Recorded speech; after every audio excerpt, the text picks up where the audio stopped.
Kita semua ikut berduka atas bencana banjir yang terjadi di Sumatera. Kiranya penghiburan Tuhan bagi semua keluarga korban, serta agar semua tim SAR dan tim sukarelawan bisa cepat mengevakuasi korban. Biar pemerintahan daerah dan pemerintahan pusat bisa segera melakukan perbaikan, sehingga pemulihan atas tiap daerah yang mengalami musibah bisa segera terjadi. Selamat berjumpa kembali semua sahabat Mesbah Mujizat.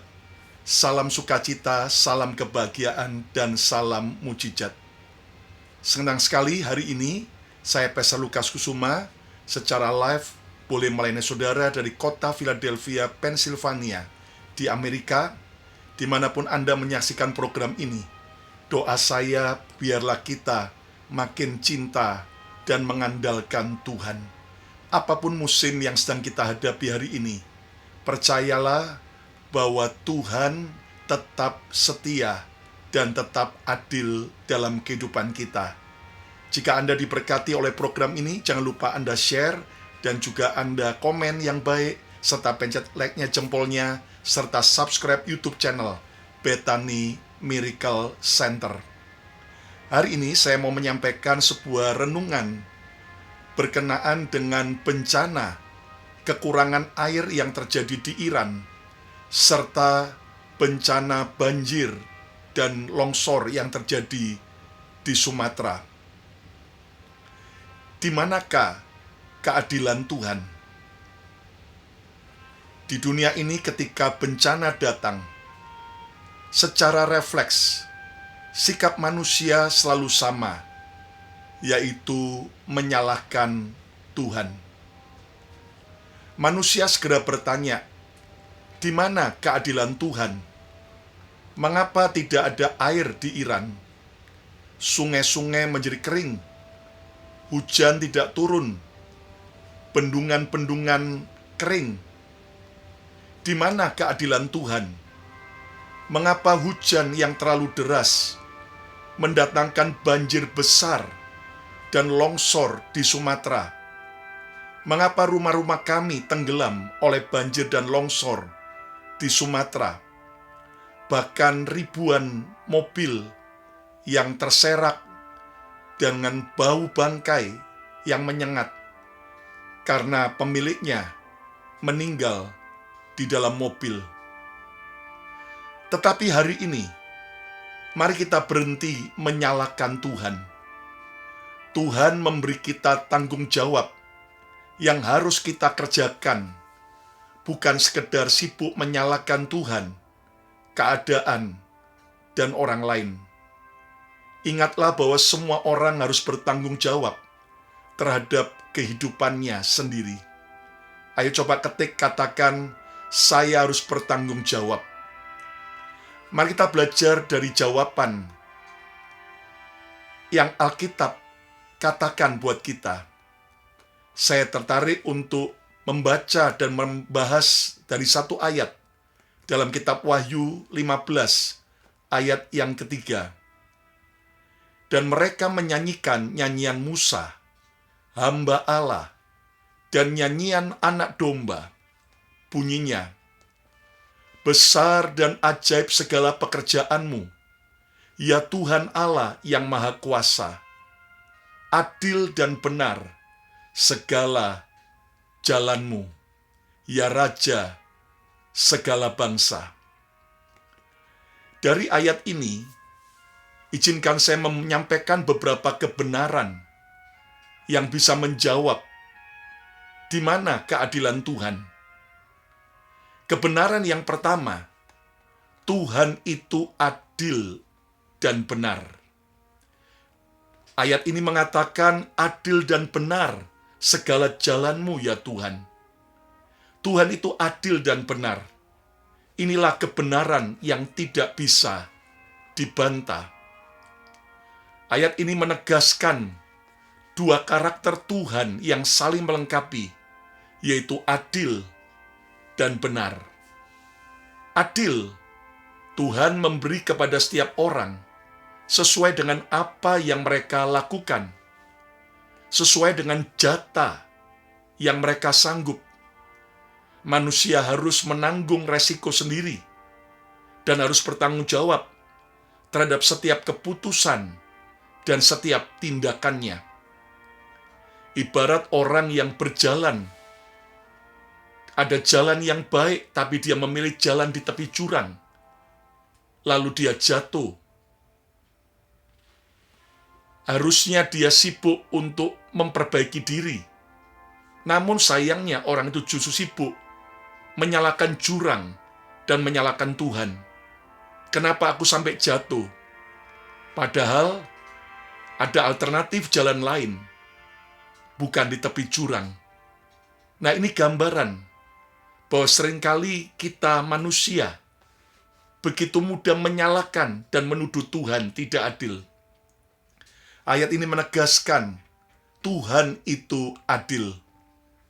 Dalam dunia yang sering dipenuhi dengan banyak ketidakadilan, ayat ini mengingatkan kita bahwa ada kebenaran ilahi yang tidak bisa dibantah.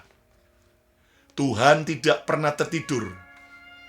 Setiap ketidakadilan yang manusia lakukan, selalu Tuhan awasi.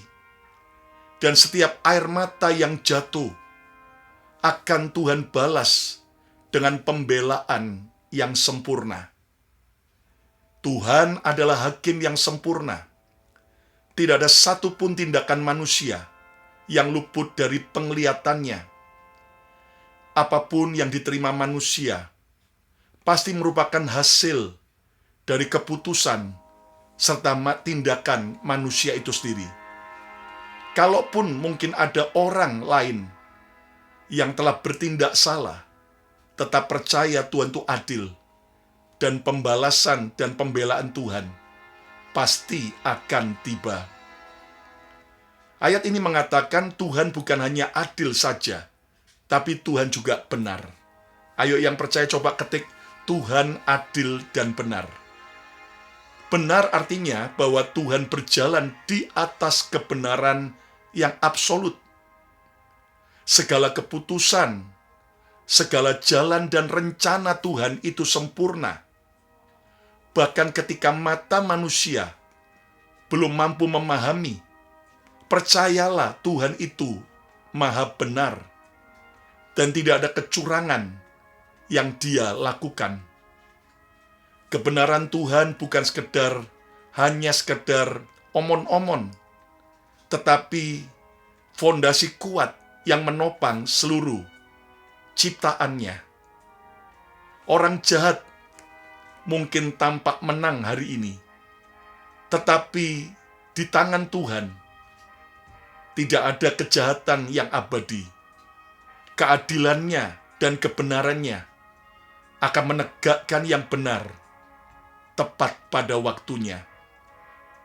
Saat kita merasa dunia ini tidak adil, atau ketika kita melihat orang-orang jahat seolah-olah menang, seolah-olah sukses, berhasil, ingatlah, jalan Tuhan itu adil dan benar. Pasti akan tiba waktunya. Pasti akan tiba waktunya. Penghakiman Tuhan akan menggenapi keadilan dan kebenaran dengan cara yang tidak bisa ditandingi oleh manusia. Jika hari ini engkau diperlakukan tidak adil, serahkan semua kepada Tuhan yang adil dan benar. Namun jika selama ini kita melakukan hal-hal yang tidak adil dan tidak benar, ayo segera bertobat. Segera minta ampun sama Tuhan dan segera perbaiki, supaya jangan sampai penghakimannya turun atas kita. Kembali dari ayat ini Wahyu 15 ayat 3. Dan mereka menyanyikan nyanyian Musa hamba Allah dan nyanyian anak domba. Saudara sekalian, yang kedua yang kita bisa belajar dari ayat ini, di sorga dinyanyikan lagu Musa dan lagu anak domba, lagu kemenangan dan juga lagu penebusan Kristus. Yang menarik mereka yang di surga, orang-orang kudus menyanyikan nyanyian Musa, serta nyanyian anak domba. Nyanyian Musa mengingatkan kita tentang pembebasan bangsa Israel dari perbudakan di Mesir. Di situ kita melihat bagaimana keadilan Tuhan yang membebaskan yang tertindas, menghukum yang zalim dengan tangan Tuhan yang kuat, dengan begitu banyak mujizat dan tanda, bahkan 10 tulah yang menimpa Mesir.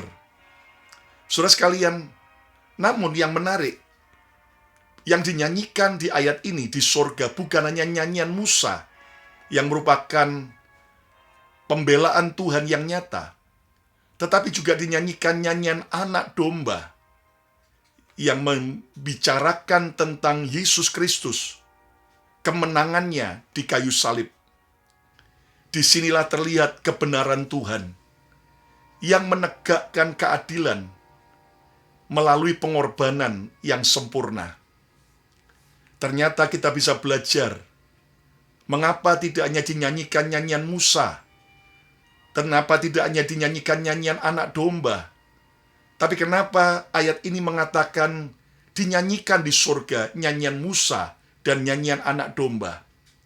Kita belajar bahwa keadilan Tuhan tidak selalu datang dengan cara yang manusia harapkan. Keadilan Tuhan tidak selalu datang sesuai dengan apa yang Anda dan saya inginkan, apa yang Anda dan saya doakan, apa yang Anda dan saya rencanakan. Seringkali Tuhan datang dengan keadilan melalui pembebasan, melalui masa senang, berkat hal-hal yang ajaib, seperti Tuhan membebaskan bangsa Israel dari perbudakan di Mesir. Namun juga terkadang keadilan Tuhan datang melalui pengorbanan serta penderitaan, seperti apa yang Yesus alami. Yesus harus melewati difitnah. Dia tidak berdosa, dia tidak bersalah, tapi dia dipersalahkan. Dia bukan kriminal, tapi dianggap kriminal, bahkan mati di antara para penjahat kriminal. Yesus tidak pernah merugikan manusia, tetapi justru dia dianggap penyesat. Namun sekalian, walaupun ada nyanyian anak domba, bicara tentang pengorbanan dan penderitaan, tapi yang pasti adalah kemenangan di akhir bagi mereka yang setia dan percaya kepadanya. Haleluya.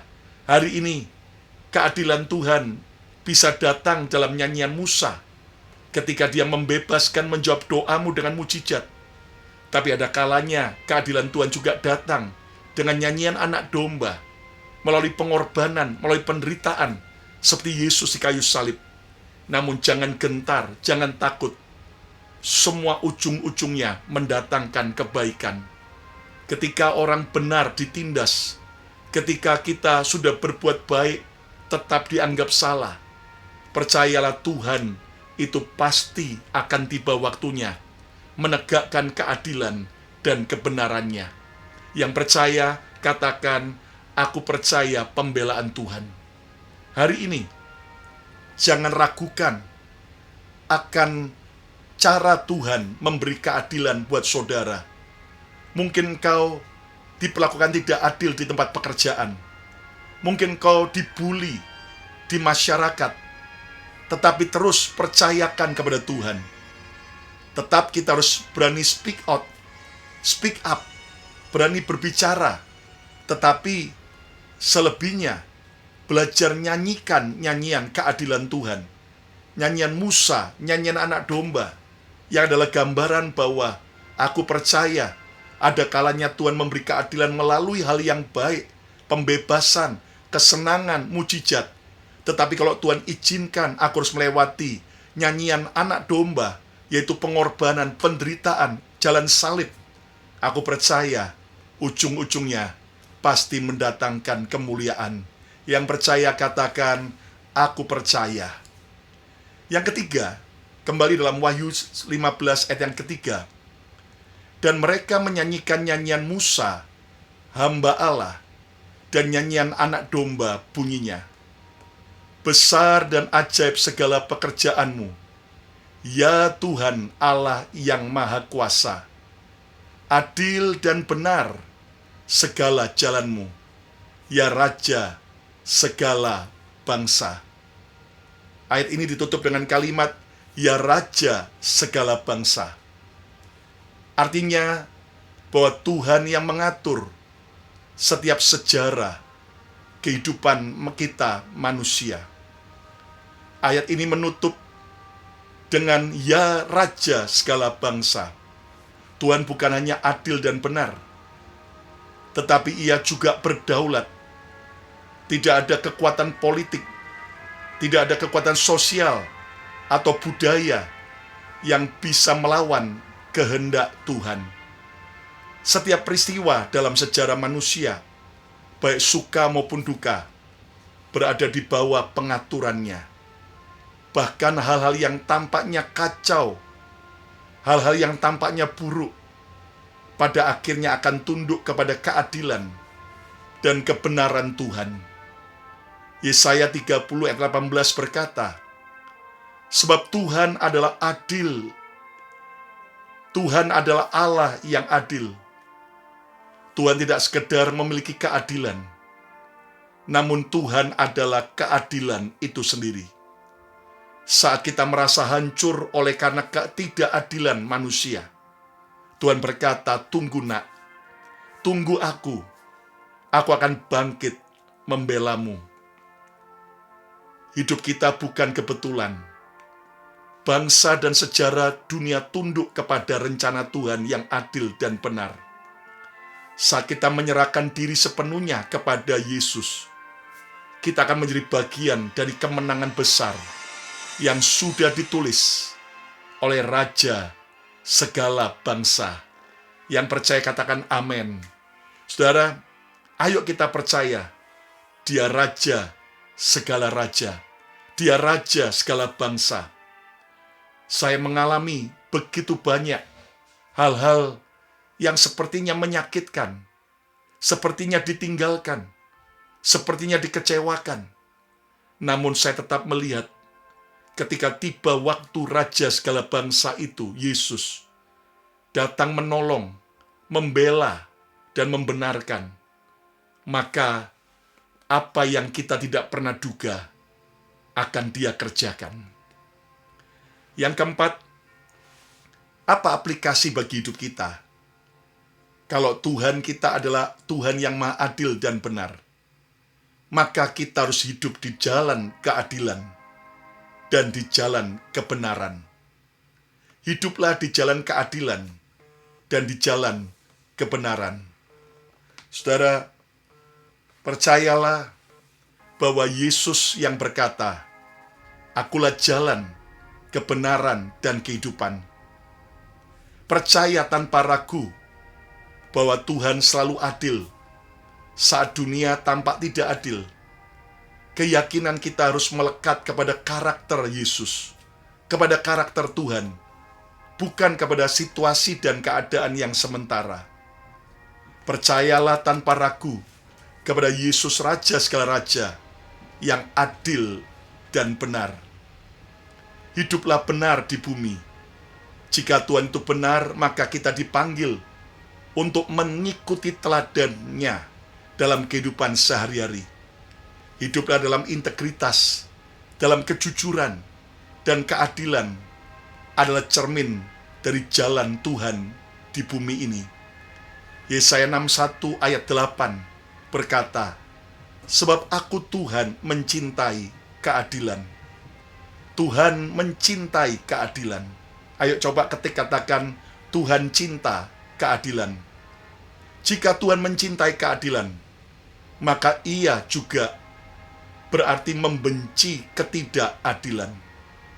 Kita berdoa, minta ampun sama Tuhan atas setiap ketidakadilan yang terjadi di bangsa kita Indonesia. Kita berdoa minta ampun kepada Tuhan atas ketidakadilan yang terjadi di Iran, ketidakadilan yang terjadi di Amerika, di bangsa di mana kita ada. Mari kita berdoa supaya Tuhan yang mencintai keadilan, Tuhan yang membenci ketidakadilan, jangan sampai Dia menyatakan murkanya. Berhati-hatilah, apa yang kita tanam akan kita tuai.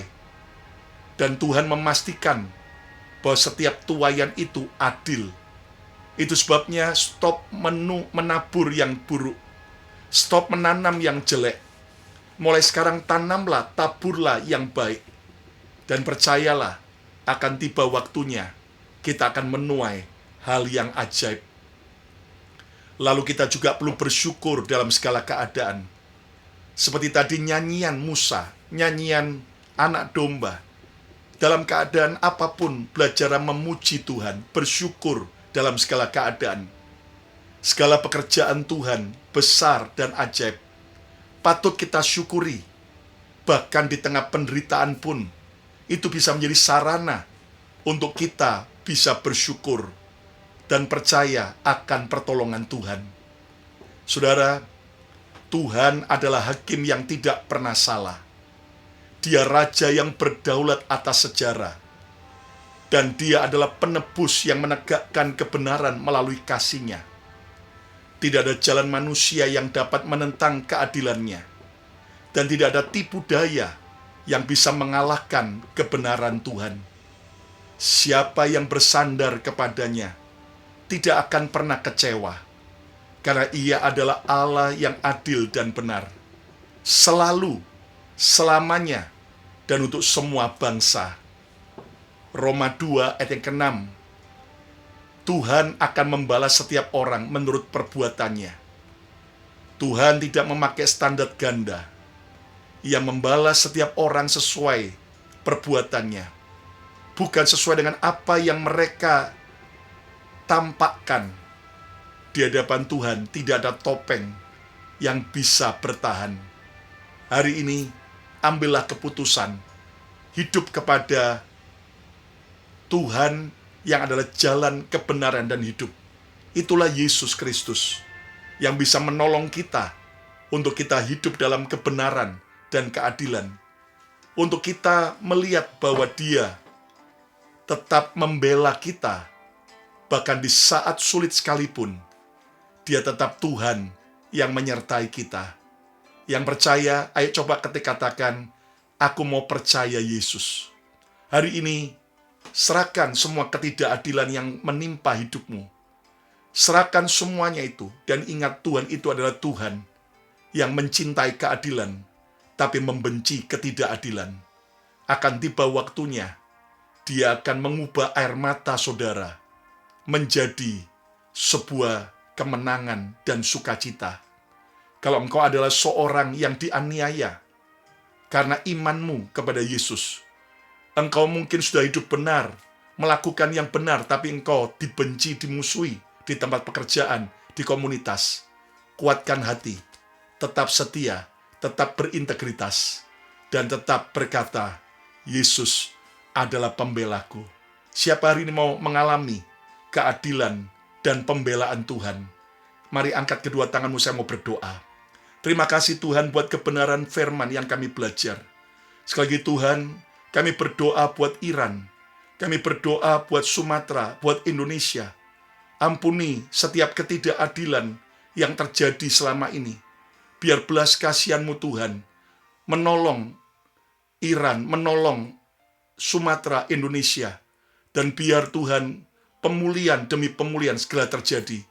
Dan doa kami Tuhan, biar keselamatan dalam Yesus dicurahkan atas Indonesia, atas Iran, atas Amerika, atas bangsa-bangsa, supaya Tuhan Yesus yang adil dan benar, benar-benar hadir, mendampingi mereka yang sedang berkesusahan, mereka yang sedang tertindas, mereka yang sedang teraniaya, mereka yang sedang dipermalukan, tetapi akan tiba waktumu Tuhan, membela kami dengan ajaib. Anugerah Tuhan menyertai, di dalam nama Yesus Tuhan. Kami juga berdoa untuk semua sahabat Mesbah Mujizat, yang sakit Tuhan sembuhkan, yang lemah Tuhan kuatkan, dan biar kami terus makin setia, bertumbuh dan mencintai Yesus. Dalam nama Tuhan Yesus, semua kita berkata, amin, amin, amin, amin. Jika Anda diberkati, ayo coba ketiklah, katakan, saya mau hidup adil dan benar. Saudara, program Mesbah Mujizat hadir setiap hari Selasa dan Jumat jam 7.30 malam waktu Jakarta. Lalu juga tiap hari Senin, Selasa, Rabu juga, dan Sabtu jam 7.30 malam ada tayangan daripada YouTube channel Bethany Miracle Center. Sementara tiap minggu juga ada ibadah 2 kali secara live dari Bethany Miracle Center Philadelphia di Amerika. Anda bisa ikuti dan follow Instagram saya, Lukas Kusuma, follow Instagram Bethany Miracle Center. Dan saudara sekalian, jangan lupa untuk Anda share program ini kepada banyak orang, dan juga biar Anda boleh komen yang baik, pencet like-nya, serta subscribe YouTube channel Bethany Miracle Center. Hari ini, percayalah, Tuhan adil dan benar, dan kebenarannya pasti membela orang-orang yang hidup benar. Sampai berjumpa kembali. God bless you.